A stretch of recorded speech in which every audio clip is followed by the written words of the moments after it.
All right, we're live. Welcome back to Schedule 1. It's been so long. It's been so long. Yeah. Contrary to popular belief, we didn't OD and the pigs didn't get us. We're still doing well.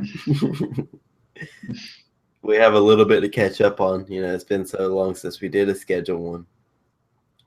Lots of trips in between here and there that we want to talk about, catch them up on before we go into some newer stuff we're planning in the future.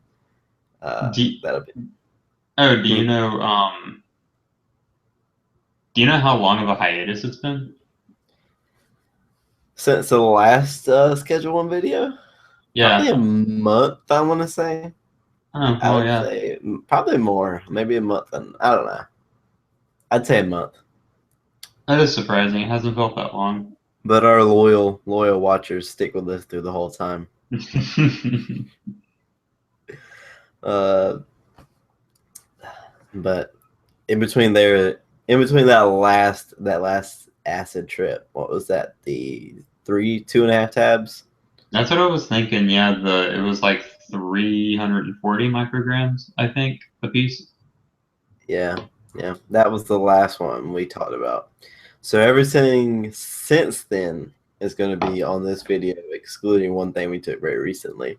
That's going to be a surprise more at the end of the video. We'll probably reveal it, but that's coming up in a future episode. So this episode, we really wanted to hit kind of a cool thing we've been planning for a long time. And if you remember our last mescaline video, we were really high on it. Really high on mescaline. Really high on mescaline. I mean, we were high, but we were also high on the substance in terms of rating it. Yes. Yes. So we've been planning, mescaline in a beachy kind of desert environment, and we planned a beach trip, and then the weekend finally worked out and everything, and we had been set on it, and this is kind of foreshadowing, but we We were had kind of Kurt arrogant. was we were very arrogant. Kurt was in charge of getting us a ride back after we spent a little time at the beach during our trip. But things fell through here and there with some people, and we kind of just ended up going ourselves. But I mean, we'll get to that. We're jumping ahead. So we take this, or we get this mescaline, the same stuff we took last time, correct? Yes, it is mescaline HCl hydrochloride from the same guy I got it from last time and administered in the same way. Two 200 milligram caps, Yeah. each taken about So 40 minutes apart. we wake up. I mean, the night before we hardly even went to bed, so we take like a 4 hour nap, and we wake up at 4 a.m. And we this is just what we wanted to do. We wanted to get out there real early and see the sunrise. Hold on, Dan. And we had been just fucking. We want to go see the sunrise, and so we go to the beach, right? And we drive out to the beach, and I mean it's a fairly long drive, About an hour. and yeah, about an hour, 45 minutes. And so I pop this pill. I think it's probably about 30 minutes on the drive, and you're still driving, so you wait a little bit. But when we eventually get there, we missed the exit, and it's dark as fuck, and it's fucking 4:30 a.m. Nobody's at the beach. And we were kind of looking out for these dunes. And if you kind of see in the back here, besides Michael Sarah, there's dunes, sand dunes, and we were kind of looking for the similar stuff. Yeah, in the particular part of Pensacola Beach that we were going to, they have these large rolling dunes that are fantastic just to either use as shade, look at, explore around on. It's just a fun area to be high and walk around. Yeah, we make it to the dune. We make it to the parking lot we want to be at, because we did a sweep through the night before to see where we wanted to go, and it's kind of like far on the end of the beach. Hmm. And we park, we have our pills, we get out, and we start walking to some of the dunes to catch the sunrise on top of one of the dunes. And I mean, we run up these sand dunes, and we're just kind of playing in the sand, and the sand gnats are getting at us, those cheeky bastards. And yeah, I think they're called sandflies around here, and mm-hmm. it took them about, I don't know, 15, 20 minutes to start coming out. But they were waking up with the sunrise, and they were super annoying. They stay real low to the ground, but they bite at you when they get near you, or on you, I should say. I feel like by the time we got on the dunes, we popped our second pill. I think so, yeah. And that was the second 200. So all in total, it was 400. The same as our last trip. Everything the same. And I think we took the second pills, like it was around 5:30. That'll make sense. We just, I mean, chilling out on these sand dunes, we picked a pretty good spot to just like host up on, like away from kind of the road, and it was a nice scenic view. And we got to see the sunset come up, minus like a few clouds blocking it. But I remember just playing in the sand, and by the time the sun rose, I mean the first mescaline pill was really kicking in, and I could definitely tell the color difference, you know, amplified in the sunset, like more of oranges and yellow hues, and kind of like a purplish to it as well. I don't think I was noticing any effect. Like I could definitely tell you were feeling it before me. You were more into playing with the sand, and you seemed like you were more interested in the color than I was at the time. I guess it was just a slower release for me. I could feel it, like the sand in my hands was I could feel like the different pieces more. I feel like my touch was enhanced. And when I would rub it on, like rub my hands on, I wanted to rub my like goatee, but I just couldn't because my hands were sandy, and I had like a mixture of sunscreen and sand on my hands, and I didn't want to fucking like get sand all in my beard. But I mean, it was so much control, so much like mind power just to not rub my hands all over my face. This trip, more than the last trip, I got kind of a tingling and uneasy, kind of anxious feeling in the beginning. It was kind of a queasiness, I would say, more along like a queasy kind of feel. I drank way more of the ginger tea this time around, so the nausea actually wasn't a big factor for me. It was the stimulation, which I didn't really know was a big component of mescaline. But if I was feeling like, I don't think I was feeling anxious, but I was just, stimulated. I wanted to move around. I felt like I needed to be doing a thing. I would say one of the big differences between this trip and our last trip is our last trip, we waited about 2 hours to leave. Like we had like a 2 hour, we like hit the come up, and then we left. And this one we like hit the come up outside. Yeah. And that may have been kind of playing in what we was going to talk about in the future. But I'm definitely feeling more nauseous than the last time. But nothing besides like, normal drug nausea, like kind of an anxious kind of feeling when you're coming up. I remember us joking in Spanish, which we like to do on mescaline. It's probably really racist and, bigotry of us, but it's super, super fun just to try to remember the few words we can from high school Spanish and chat them back and forth. Yeah, I enjoy it a lot. I enjoy it so much that I really want to get like one of those intermediate Spanish level books, or start listening to a Spanish language learning podcast just so I can speak it when I trip on mescaline. There's a lot of like "Donde está la biblioteca?" and "¿Qué quieres hacer?" "Donde está Mescalito?" And we were mocking him, which didn't set us up in the future. We were very bold in our mocking of Mescalito, and it probably served us right what we got.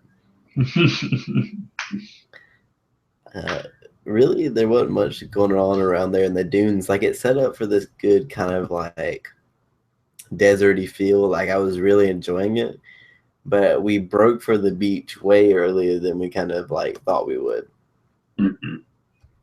But like at the same time, if we would have waited more for the drugs to kick in, I personally don't feel great about driving around Pensacola high on mescaline.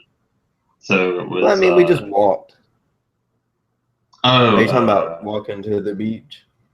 No, I was just talking about about like taking it and then driving there and then really like having to experience sobriety and then early come up and then the come up all outside, as opposed to waiting for all that to hit us and then leaving. Okay. This, I kind of get what you're saying here, but I think I'm a little toasted. So we leave at the kind of the sandy part of the beach and walk to more of the watery beach of the beach, where the beach meets the coast. And I remember we walked over there and the water is just like green, and we're like looking at each other, and I'm like, am I high or is that water green? Like, I know I'm tripping balls, right? But I'm not tripping that hard. I'm not tripping that hard to hallucinate the whole ocean. And it ended up being, go ahead.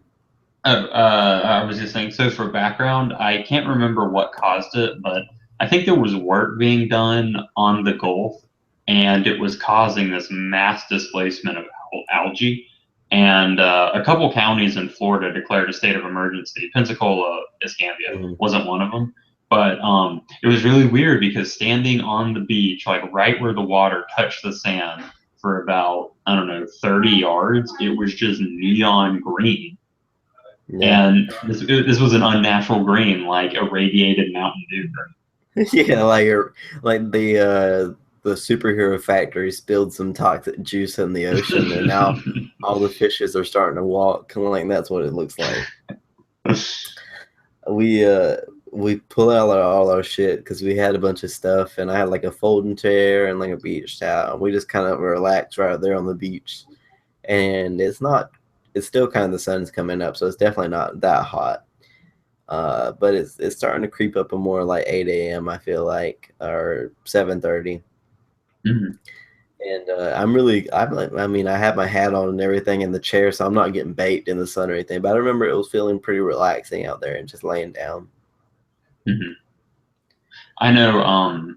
I was definitely starting to feel it by this point. I was getting an appreciation for the sparkle that sand had to it, and just the color that was around. I loved looking at I guess dichotomy would be the right word. The dichotomy of the green of the ocean and the blue of the sky, and the different colors that were streaking from the sun rising.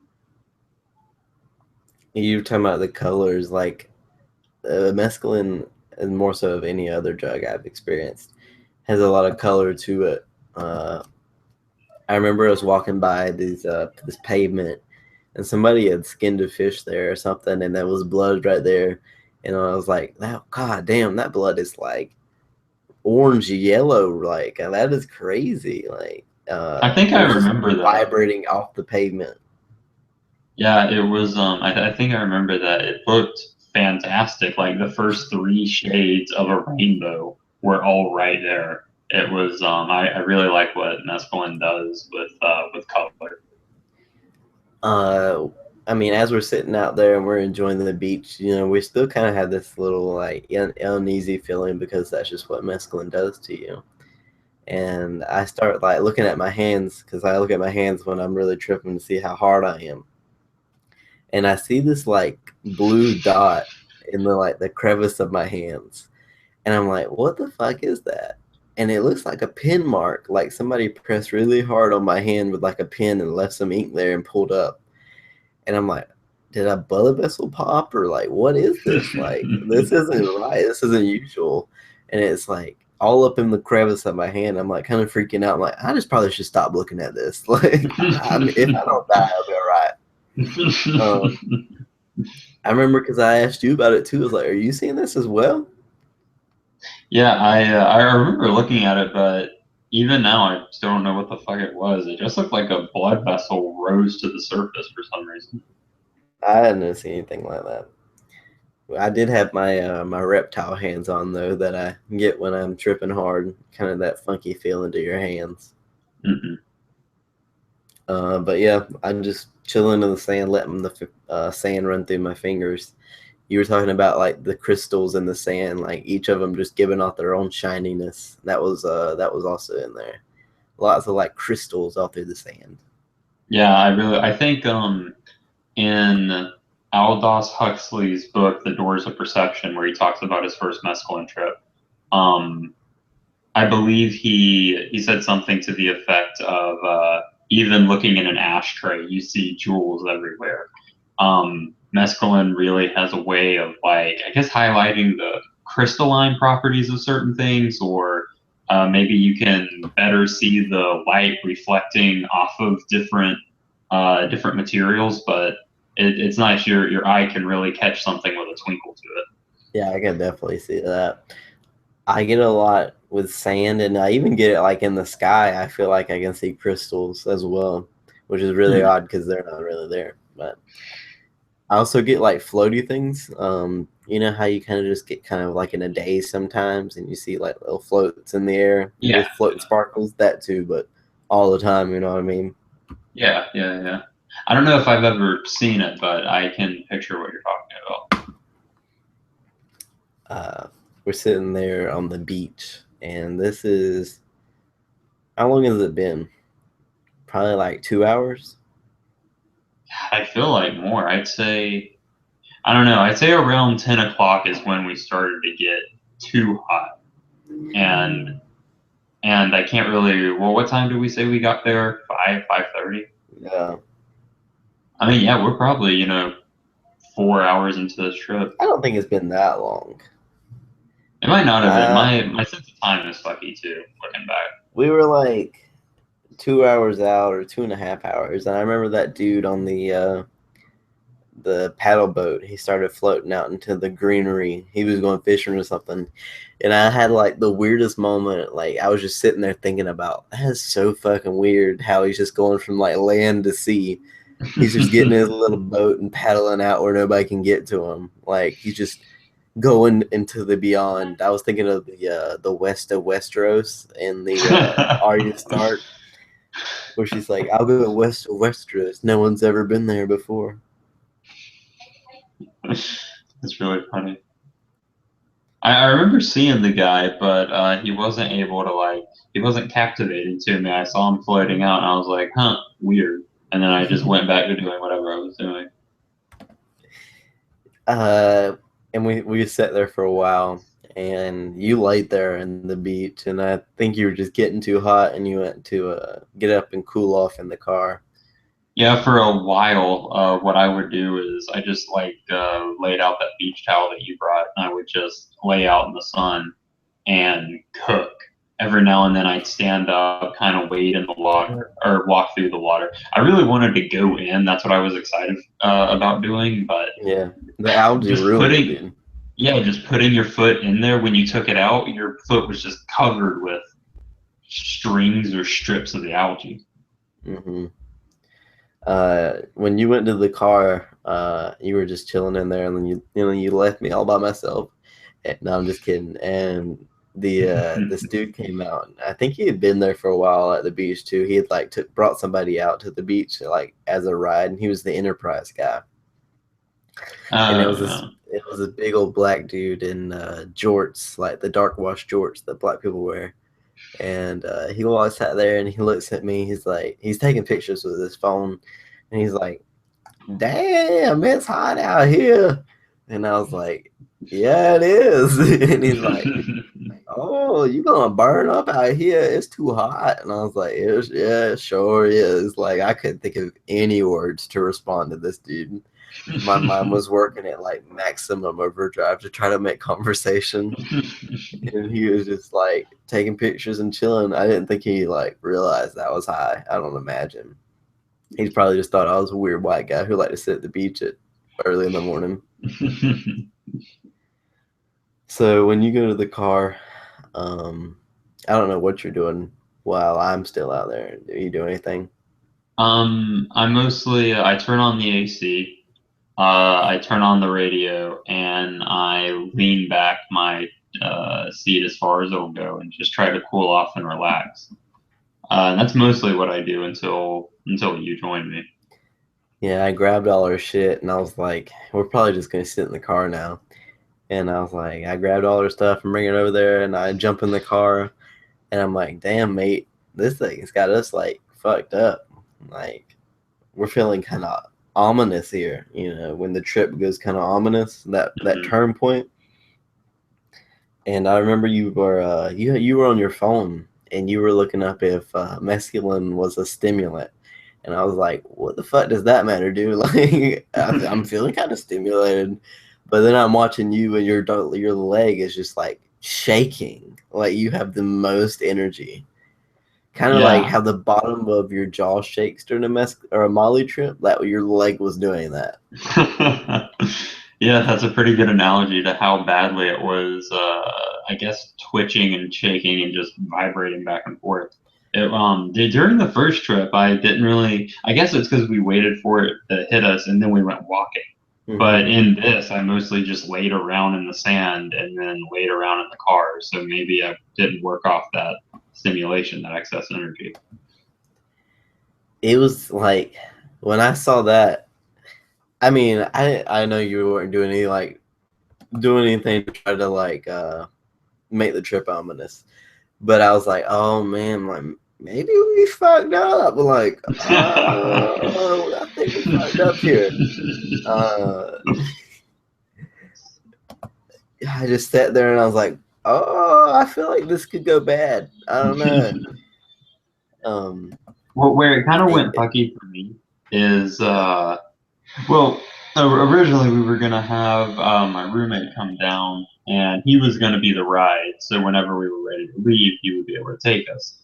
But he wasn't able to last minute, and we were stuck there wanting to go back. You know, we were hot as fuck. We had enough of the beach.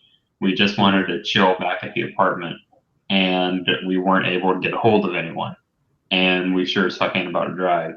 So that was part of that, like, I guess, ominous feeling that was existing is we were trapped there. You know, you go ahead. I don't want to interrupt you. Well, just like I was just reiterating that we were trapped. You know, you step out of the car and it's hot as shit.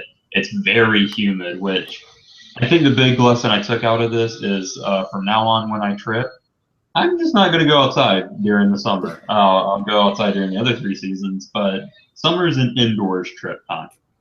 Yeah, it probably is. Or at least like pool tripping. Oh, okay. Yeah, I didn't think about that. Just with, psychedelics in general, I feel like we have to, reiterate this, that psychedelics can turn ominous or bad just off the littlest things. You know, you just kind of plant that seed in your mind and it can grow into an entire tree of bad things and anxious and emotions and just running through things in your mind. You know, whatever's on the bottom of your spirit and, in your mind, it'll rise to the top whenever you take a psychedelic. Like, it'll float to the top and you'll definitely be reminded of it. So, all those factors definitely lead up to this kind of super anxiety I get during this trip. Like, I have not experienced anxiety like this in ever. It was so much anxiety. Like, I felt like an elephant was just sitting on my chest, and I'm like sitting there. I'm like, damn, Alex, you gotta fucking chill out, man. Like, nothing's like fucked up. Like, we're sitting in the AC, kind of at the beach. We got a nice little view. There's people around us, and that's kind of wigging me out. But I mean, nothing's like, you know what I mean? Nothing's immediately of danger. I follow. I didn't know the anxiety was that bad for you. It wasn't awful for me, but I would be like, okay, I just want to go home and I want to be in my room and the AC. I want to take a shower. And I would run through my options of how I could do that. I would realize that the only thing I can do is wait. And then I'd restart the process of, well, there's got to be something I can do. And then I'd run through everything again. And I just kept going over and over how I was not able to leave. It wasn't causing me this major anxiety, but it was just like an itch that I couldn't scratch. Just like a damn, when can I get back? I'm just over in the passenger seat, just working on my breathing, like deep breaths and trying to calm myself down. And it just gets to a point where I'm like, go ahead. I was going to also include, I think we're listening to either a pop station or a classical rock station. We're alternating between the two for this part of being in the car. I kind of enjoyed the music, but I mean, I was too preoccupied. The anxiety got to like such a point. I was like, dude, we got to get the fuck out of here. Like, I was like arguing. I was trying to persuade Kirk so hard to like, are you really high, man? Like, I think we can make it. Like, all against like what my better judgment was telling me. Like, everything was screaming, this is a bad idea. But I'm still fighting against the willpower to like say no. And I'm like, all right, I'm gonna do a 500-foot, circle around this parking lot, little area. This little tiny space. I'm just gonna do a little loop, see how I feel, park it, and see how it is. And so I do that, and I mean, it wasn't hard. I was anxious, and that was kind of part of it too, and driving another car. But when I get back there, I was like, yeah, I can't fucking do that. That is not a good idea. Yeah, I think we both reached that consensus the whole time you were driving. Like, you didn't do anything wrong, but I was like, if, say you misjudge distance, which would be a normal thing for psychedelics, and you tap the back of a car, and we have to get out and explain to someone what happened or try to apologize, and they see we're high and can't talk. I just saw that going south. Very bad. We get maybe we park it again, and we get back on the phone with one of Kirk's other roommates, and she's like, yeah, I'll come get you, no problem. And that's when you start just to shed the anxiety. You start just to calm down. Like, the plans are in the motion, she's on her way. I can just start to relax. And I think it was really nice to have that comfort of help is on the way. I think we sit there a little bit, and we flip the channel, and we start listening to some like NPR news radio. Yeah, NPR news radio. And we start listening about Brexit, and Brexit was the night before the British exit from the United Kingdom. Like, they had just tallied the votes that morning, or something like that. Like, it had happened overnight, and we all woke up, and it had been official. Yeah, we were hearing it live. They were reading off like the stock situation, the stock value of different companies, and everything fucking plummeted. Like, we were talking to Mescalito while Brexit was going on, or while Brexit was being announced, at least. But at the same time, like, they were talking about all this like bad stuff about Brexit, and I couldn't help but laugh at the British guy's like accent when he was talking about it, because he was obviously like a black British guy, and you know how their accents kind of sound like just, I don't know, just kind of thuggishly cute is what I want to call it. And I mean, we were just chuckling about Brexit. And it started to get funny, and like you can get funny on psychedelics, get the giggles, and that's definitely one of the more highlights of the experience. Just laughing about Brexit in the car, high as balls, all these people around us going to the beach, and we're just chilling in the car, in this parking lot. It was an interesting thing to think about. It took me a while to wrap my head around, the UK is not a part of the EU anymore. It was just really weird that happened while we were tripping, and it was hard for me to understand that. But it was still fun to think about. And hearing about what happened to the value of different stocks and different currencies, it made for something interesting. Yeah, it was interesting to think about. It's definitely interesting to listen to that. I guess you would. I don't think it's too outlandish to call it a monumental happening in the United Kingdom's history. Oh yeah, absolutely. It's just interesting to experience that. But we sit there for about 30 more minutes, and your roommate texts us like, I'm on the way now. Like, she had to get ready and everything. So we're just still sitting there in the car. We probably tripped in the car for like 2.5 hours. I'm sure we peaked I know I peaked in the car. I remember like when the visuals got the most intense is when I would be looking at the windshield or looking at the sun visor. Mm-hmm. I remember you talking about like the waves of the sand going up and down, but at the same time, like I wasn't hardly having like any visual effects. Like my mind was, this is what I chalk it up to. Like my mind was working so hard to keep everything together that I didn't like hallucinate. Like, it was just like color amplification and just kind of odd visuals, just kind of distorted visuals. Okay. But I mean, I really wasn't having the hallucinations that I did on the first trip of Mescaline.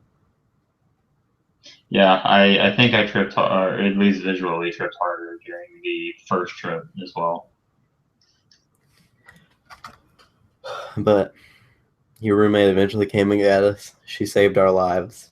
The ride back in her Jeep was like a super enjoyable trip. I don't know, it was an extremely enjoyable ride, maybe because we were being saved, or maybe it was because it was just like a nice hot summer day riding through the breeze. It was really nice too. I mean, she has a comfortable car. As we were riding around, we were going through like a couple of these small coast towns that are in Pensacola or near Pensacola.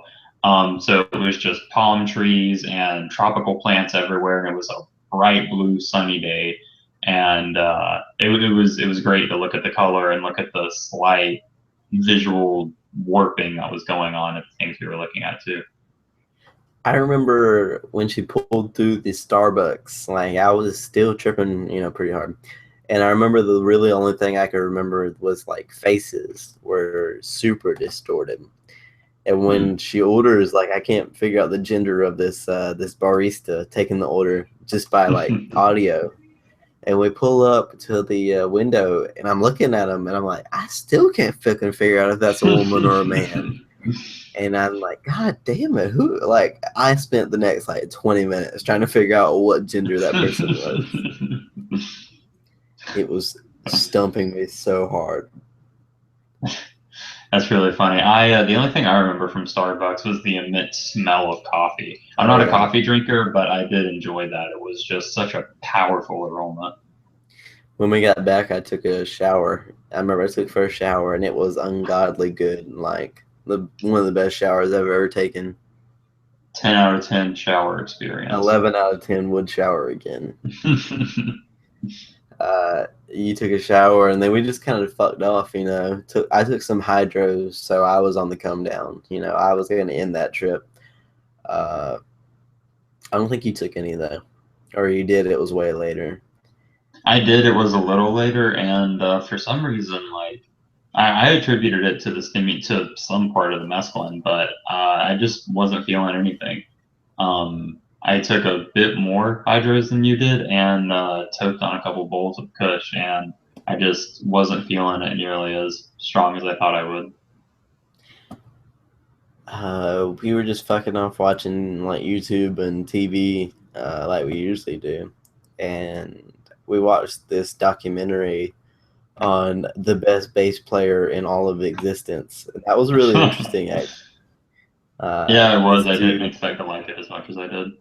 this dude Jocko, he self-proclaimed best bassist in history, and it was extremely interesting. Like electronic jazz music was pretty big back in like the early 2000s, 1990s, 80s.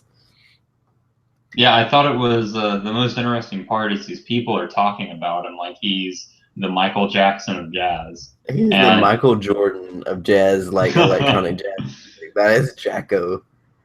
yeah, his name's Jaco Pastorius. I never heard of the fuck before this documentary. That's because it was really interesting to me that he seemed to have been such a big deal, but I've never fucking heard of him.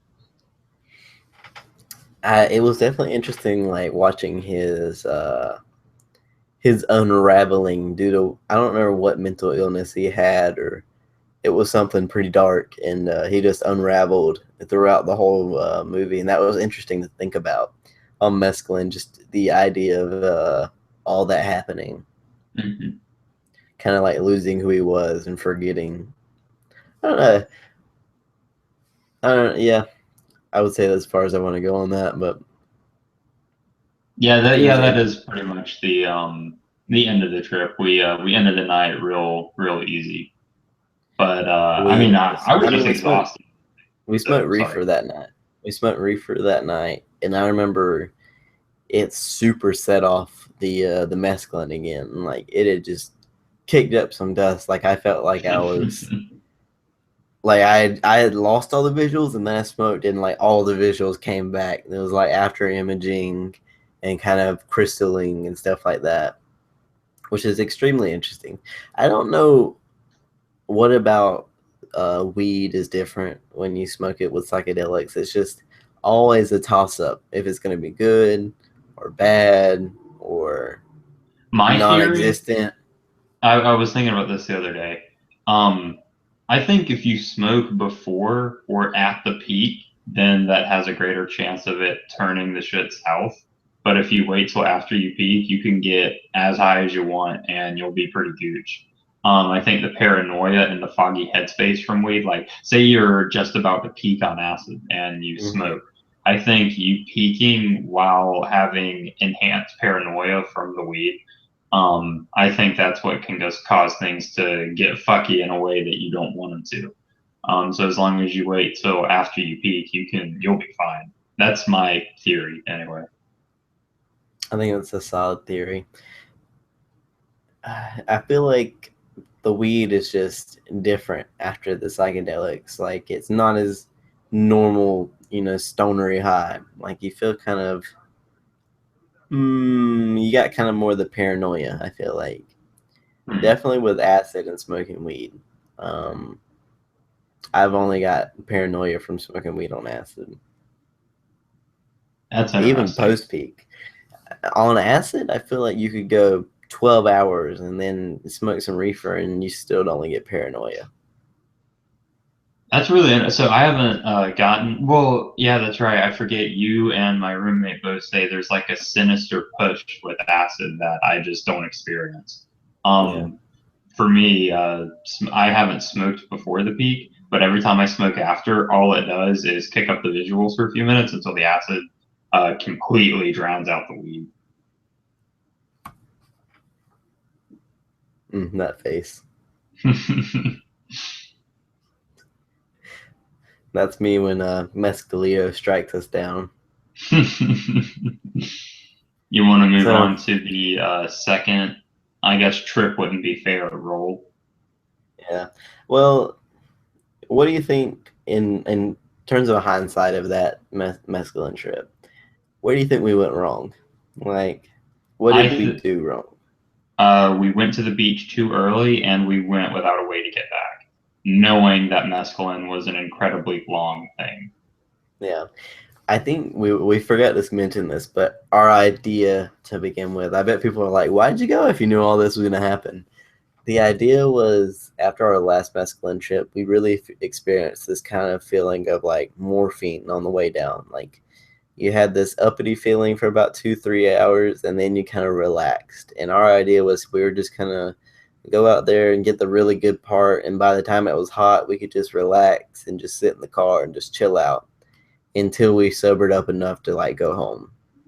And in our minds, that sounded all good and whatnot, but we grossly underestimated how long it was going to take and just losing the whole morphine stage. Yeah, for some reason it took a lot longer to hit this time around than it did last trip. And that was just unexplainable. I felt like even though we tried to time things similarly like we did the first trip, if things just weren't hitting the way they were supposed to, I wasn't really feeling it until the sun was probably a good 40 minutes, hour after rising. I was expecting the trip to come on at sunrise, but I missed it by like damn near an hour. So things were just moving slower for some reason. It was I don't know, man. It was Mescalito's will for us to just suffer. That's what I'm chalking it up to. It definitely taught us some lessons. Experienced psychonauts should already know. Don't take an ass load of psychedelics in an unfamiliar place, and don't take an ass load of psychedelics with nobody to fucking trip sit you.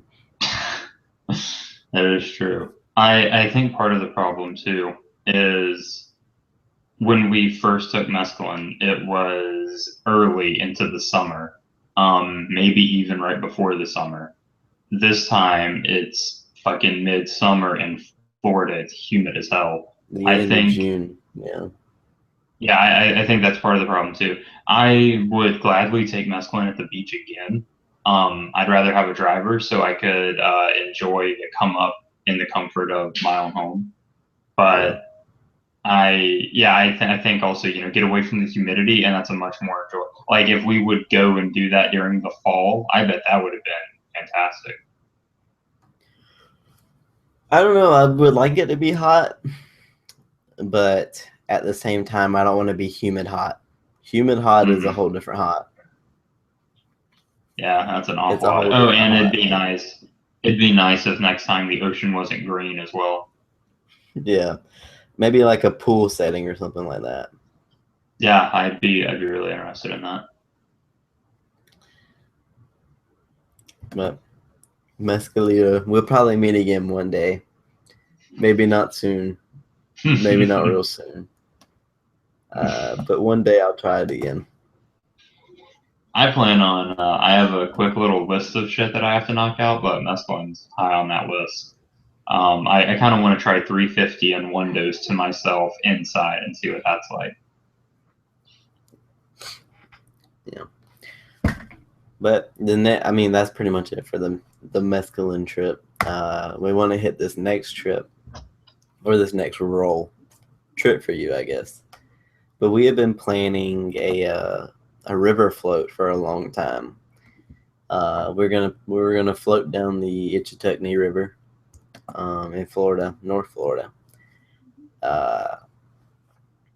And we've been kind of mulling over what we wanted to take in terms of drugs to float it down it. It's kind of a 4-hour long float if you do the whole thing. And so you kind of have to imagine in your mind, what are we going to take? And after, talking about it, and I think we all decided Molly would probably be the best choice, some MDMA. And so it is me and two of our friends in Kirk. One of which we've talked about before, Bro. Yeah, Bro has been on the show before. He takes some acid with us. But Bro's with us, and he takes, what would you say? He takes 200? Is it 175? I think it's between 180 and 2. Okay. I think I popped 175, and Kirk is going at like...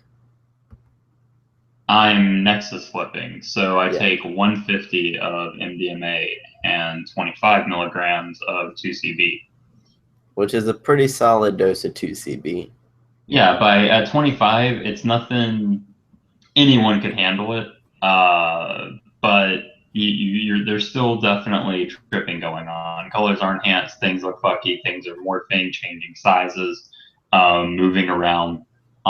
It's definitely a trip level dose of 2CB. Like a light-headed acid is what we attribute it kind of to. Yeah, I could agree with that. So we start that morning. We start our long drive to the Ep12, and Kirk meets me about halfway, and we ride together, or we ride separately but together on the road, just because of the driving situation.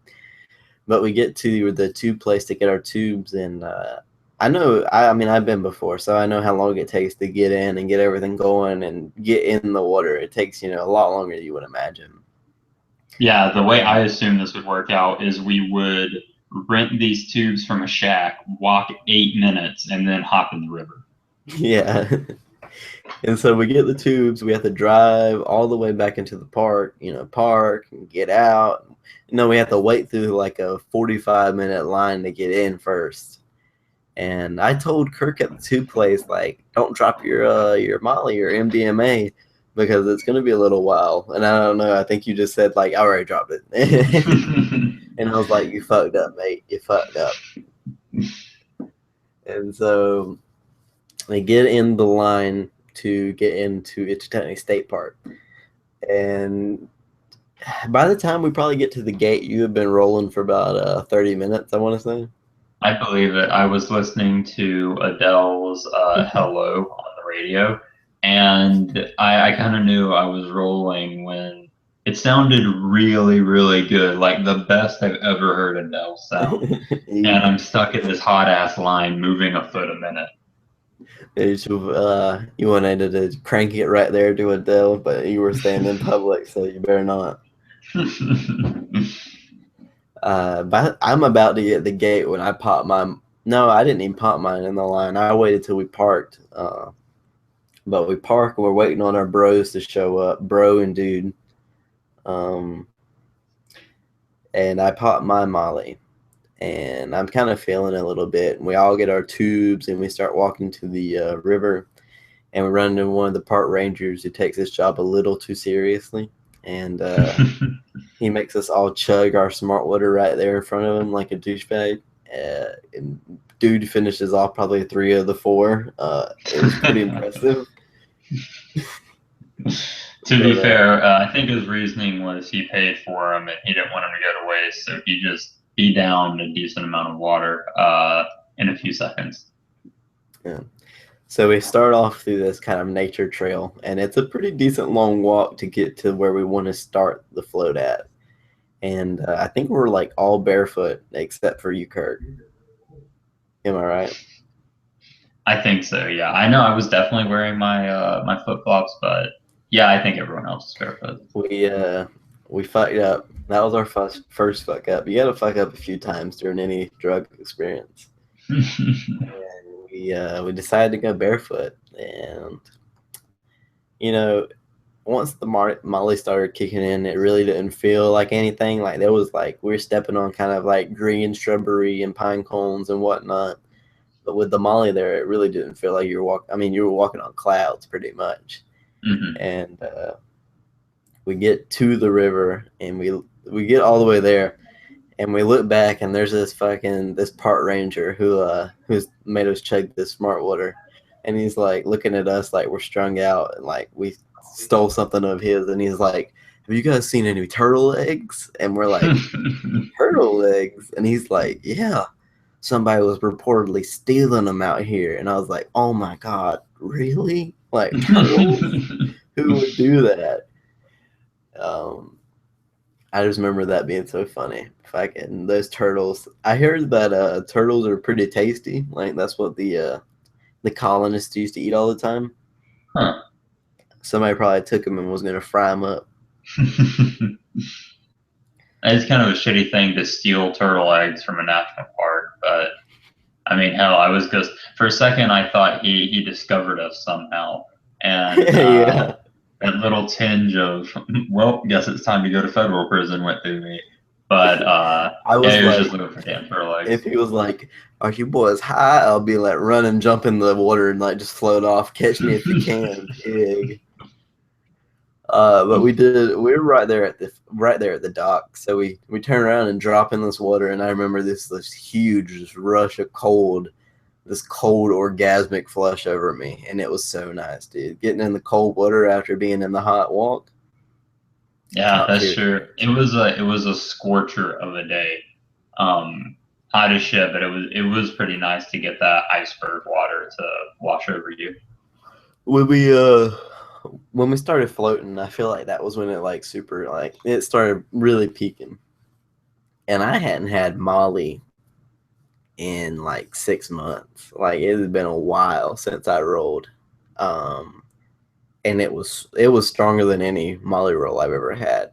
And I've rolled at like 250 before, I want to say. And I remember it just like hits you like in waves, like just waves of just energy rush over your body, like just waves of happiness just flowing over you. That's the most retarded way I can describe it, but that's the only way I can. It's a pretty apt description of it. I know I forgot to mention this, but as we're walking to the river the first time on that, like, it's like a 15, 20-minute walk on that trail, that's when I caught my 2CB. Yeah. So it's probably halfway through the first float that the 2CB starts to kick in for me. Yeah, it's Snapchat. Anyway, but I feel like Molly was definitely the perfect drug for this, like this trip. I'd say so too. There's something about MDMA and talking, and there's something about like wanting to do something. So you could like we were doing something while just sitting around and talking. You know what I mean? Mm-hmm. Like you could just relax and also be there with your friends. It was for a while I've been wanting to take drugs and go on like a trolley or something, like just somewhere where I can relax and not do anything but be in movement. And this was really nice because the average speed of the river was probably a couple miles per hour, but it was a nice float where you always had something new to look at. It's definitely a lazy river float. We tried to get in the whole part, but we could only get in halfway because like the park had some sort of fucking quota, or you know how it is. But we got about the halfway point to float down, and it's about an hour and a half float. And so, I mean, we're just floating, laughing down the river, making friends with the people floating along with us. Just the random people. I'm pretty sure if they like, I had my sunglasses on, but if they looked into any of our eyes, they could definitely tell we were, rolling. Yeah, absolutely. But it was funny. I mean, I remember you saying something about like being so calm. People were warning you about a snake, and you were like, "Oh yes, snakes. They are interesting." Yeah, there was this one part where you could tell there was a slight alertness that went through. This was a busy day, by the way. We were not the only people on this river. Yeah, there were a lot of people on the river. There was I heard someone be like, "Snake, snake, hey, look over there, there's a snake." And you could see this like collective alertness and like bit of caution that went through the crowd as the snake is hanging off of a branch and kind of like hovering above the water. And when I saw it, I was like, "Oh yeah, snakes are awesome. Look how interesting that creature is sitting." It wasn't until after I came down that I realized, "Oh yeah, people were just warning other people of this potentially dangerous animal." It was super funny. I mean, like you were in the most relaxed mode possible. I think when we get to the end of the first float, that was kind of like we had just hit the peak and kind of coming like over. We were kind of over the hill. You know what I mean? In terms of the Molly, and we start walking, and this is when our feet get royally fucked up, right? So our feet are wet, and we're walking like probably like 2 miles, and through this kind of nature trail they dug out, but it's more just a little path people walked alongside the road with. Like it's not really a nice trail. There's like definitely shit all in the way and rocks and whatnot. Yeah, I definitely say it was more of a path than a trail. And so it just royally fucks up our feet, and we get back to the car, and I look at my feet and they're pretty fucked up. But I'm feeling good because I'm on the Molly and I don't even notice it. And somebody offers me some flip flops. Everybody decides to put flip flops on for the second part, and I'm like, nah, fuck it. I'll just go again. I'll just walk barefoot again. And that was when I fucked up the hardest. Well, see, also because it was such a hot day, we had to walk across the asphalt to get to the vehicles in the parking lot, and I think the asphalt is what did a lot of damage. It probably did. It probably did. We get all our shit, and we're like, fuck yeah, we're doing that again. That was cool as fuck. And we get the second float down, and I remember during the second float down, it kind of like, you kind of have this down feeling, you know what I mean? Like you kind of have a down, not necessarily a sad feeling, but you definitely notice the high is gone. You know what I mean? Yeah, like there is an obvious lack of Molly in your There's system. a happiness exhaustion. That is the best way I can describe it. Like your happiness button is tired, and you just can't be that happy for that long. And I remember definitely feeling that. And I remember looking at dude, and just by his facial expression, I could tell he was feeling the same thing as well. Because he had just gotten really quiet and just kind of solemn, not really talking to anybody. And I don't think he like expected it. Like he wasn't planning on that to happen. And it kind of took him by surprise. And, you know, if you don't know that's going to come, then it's kind of odd. But I may be making shit up, but I can definitely tell on his face he was kind of troubled. Oh yeah, so I just attributed it to exhaustion. I was expecting to feel a little down from the Molly, but since it was also like I don't know, like an hour 20 in between when I took the MDMA and the 2CB, I was just tripping when I came down off the Molly. So that was kind of nice to go from intense euphoria to this cool shit happening around me. But we finished the second float, and we get out, and I'm in like cripple pain here, walking like a gimp. My feet are ruined. They're ruined forever. They'll never be the same. And we started a walk back, the second 2-mile walk back to the car, and I just remember the worst pain. Like I fucked up so hard. And we get back to the car, we're getting our shit together, and we realize Kirk's locked his keys in the car. And so, you know, it's no big tragic. No big deal. We're just fucking worrying about how we're going to get him out. I don't remember what exactly steps you went through, but it was pretty chill. I remember getting my pipe I had some weed on me, and get my pipe out and smoking in the parking lot of the state park downwind from like a family barbecue. But it was funny. Like we were laughing about it. I know. Well, I don't know how much more you have to say about the experience, but to give a quick like summary of what the Nexus whip was like, because it's something not a lot of people have tried that I highly recommend. I think except for a few more special MDMA rolls, from now on they're all just going to be Nexus whips. Mm-hmm. Essentially, the best way to describe it is when you're on 2CB, everything looks a little off in one way or another. Maybe it's fluctuating sizes, maybe it's pulsing, maybe there's a flow to it. There's different colors that are growing and receding on it. Combine that with just the love you feel on Molly, and you're in love with everything. Well, that's normal. You're in love with everything and all the changes everything is going through. So when we would be floating down, I remember looking straight up, and there was like a canopy overhead just because of how big the trees have grown, and it was amazing. You know, I felt like I was in Jurassic Park watching these ancient prehistoric trees slowly shift as we were floating down the river. When we were walking back the second time, I remember looking at the trees and being very aware that I was in the third dimension, and that everything around me had depth to it, and it just had changes all around the surface of whatever object I was looking at.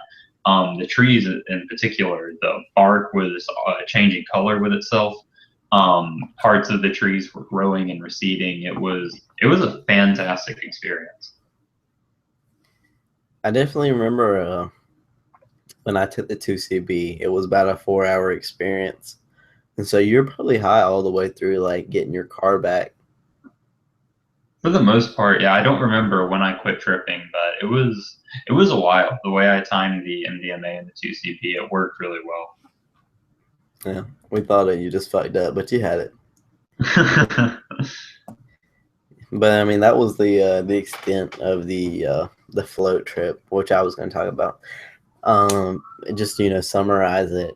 Definitely tubing on the MDMA, top tier experience. Yeah, I can't think of anything better, except maybe like a paint party, like where you just like paint stuff with your hands and shit. Mm-hmm. But that's all I could think of. Nothing really. I would like to. I'm moving, and to the place I'm moving to, there are some pools. I am really interested in taking MDMA again and swimming. That was really nice. The issue with this is that we were still in the water, but we weren't actually swimming. We were tubing. So I'd You like can to. jump out and swim if you want, but That is true. That water was too cold. There was no good reason for me to get my entire body soaked with that sub-zero water. yeah. I mean, you could have swam, but at the same time, if you swim, you get wet and you can't quite enjoy it. That's true. There was I mean, those are two good trips we had. I think you had another acid trip somewhere along the way. I did. So for a while, we had just been increasing in dosage with each subsequent acid trip, climaxing, and our last acid trip, which was like 340, 360 micrograms. This most recent trip that I took, I wanted something that would be easy to handle. Something that wouldn't like keep me up for 18 hours, something that wouldn't be too taxing on the body. So I only took 150 micrograms, and nothing special happened. It was very classic Lucy. Um, I did watch a lot of various forms of entertainment from late night talk shows, which was really interesting. The main reason I wanted to watch that is to see what my acid self thought of the interactions between the hosts and their guests. And for the most part, it just came across as so disingenuous. I really found myself turned off by it. A lot of live action TV shows, sitcoms, dramas, thrillers, they weren't captivating me the way that they usually do. I just felt like I was very aware that I was watching a person play a role instead of actually watching this unique character in their own universe. Yeah, when you're on acid, you kind of don't get that enveloping into the story. Like your mind doesn't get involved and play a role in the story, so you can't really be engaged. You're just kind of watching people act, kind of, Mm-hmm. and Well, it's really awkward. I mean, it's not enjoyable. it is pretty weird with again with live action programming, but what I found myself enjoying a lot was animated programming. I think because the characters were animated, it was easier for me to believe that they were individual characters, like they exist. I was watching Archer, and I probably watched 2 or 3 episodes of tons and tons of different shows, but specifically Archer, and that was hilarious. I probably pulled myself into a stitch laughing so hard at some of these parts in Archer. It was funny in a way that comedy hasn't been funny for me in a while. Every other joke just hit home. It was goddamn hilarious. There's no other way to put it. Archer was fucking hysterical on LSD. Going back to what you said about like actors acting, I think it was on one time I was on acid and I was thinking about it, and I was like, it is so weird when they put like animals in shows like acting bad. Like they have to teach those animals how to act like they're not acting. You know what I mean? They have to teach animals to act against their training. Like if they want a dog to attack somebody, you know what I mean? Oh, Or okay, yeah, I follow. a What was there bear any? Oh, a sorry. bear to like rummage through the trash can or something. Because I remember watching the Sopranos episode, and there was a bear like in their backyard, but the bear would like try to knock over the little like patio table and climb on top of it like it was a circus bear. And I was like, I know that fucking bear's acting like it's in a show right now. Like that is not a good acting bear. Like it was playing around like it's definitely a circus bear. I was a huge fan of The Sopranos, but the animal acting on that show is shit tier. Really The took me out of animal it. acting was fucking pathetic. Get your game together. But I But can yeah, forgive him. that was the extent of some of the bigger trips we've had since the hiatus. Yeah, it was definitely. I mean, we need to get our trips more associated with our episodes so we don't forget things. But I think we're gonna get back on that. We got a good video in the next Schedule 1 episode. We're gonna be handling some 2CE. I think we're just gonna do a 2CE exclusive video. What's special about this is continue. Because our 2CB did so well, you know what I mean? Yeah. I assume it's just because it's not popular enough. Yeah, it's not popular enough that you can hit up your dealer and just get some 2CE or some 2CB, but it's not obscure enough that you've never heard of it before. It was definitely, I mean, we've already done the trip. It'll be interesting to recount something we haven't necessarily felt before. I don't think I've ever experienced a drug similar to it.